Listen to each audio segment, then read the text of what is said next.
Yeah, I'm like looking all over the place. I keep inserting a lot of like transitions. I understand.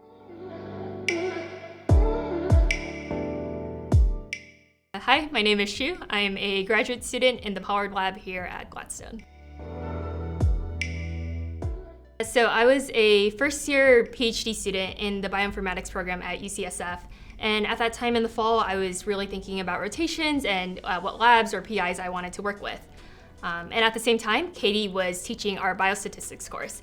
And so over the course of interacting with Katie during that quarter, I thought she was very cool, a little intimidating, but very cool and doing really interesting work at the intersection of machine learning and regulatory genomics, which is what I was interested in. And so when I got to the lab and rotated, I found that the lab was a really supportive place to be, which was confirmed by some of the older grad students who said that it was supportive and Katie was a really excellent mentor.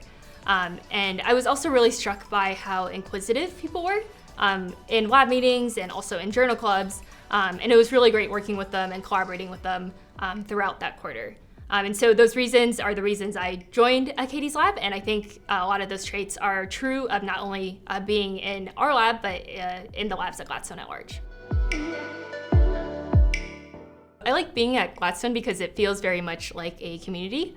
I'm not sure if it's because we're all driven by this focus of trying to understand and cure disease, but there is a really strong sense of belonging here. And I think also part of that is like what I mentioned in that people are really intelligent, but also really kind.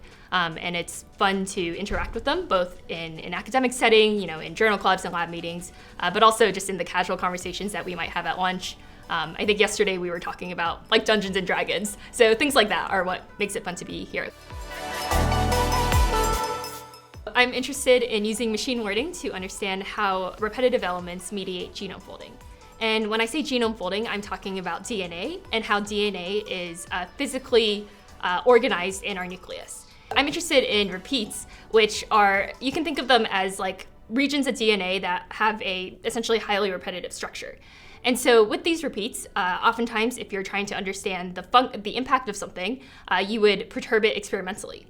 But you can imagine that that can be really difficult to do if you have a lot of perturbations that you're interested in. So I actually modeled these perturbations on the computer or in silico.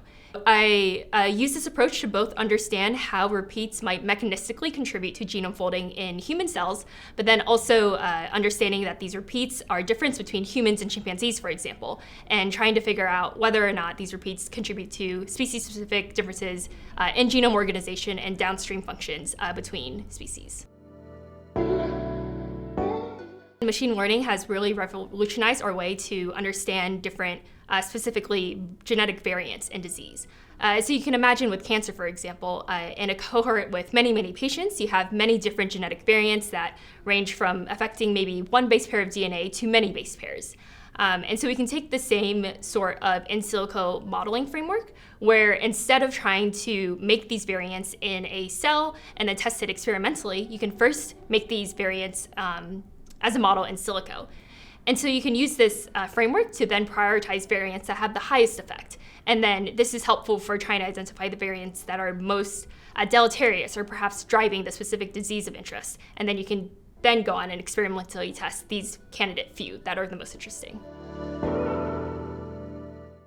I've had a string of really excellent mentors throughout pretty much my entire scientific career. I would say this started maybe in undergrad, where my postdoc mentor was really encouraging of me to try all these different areas of biology.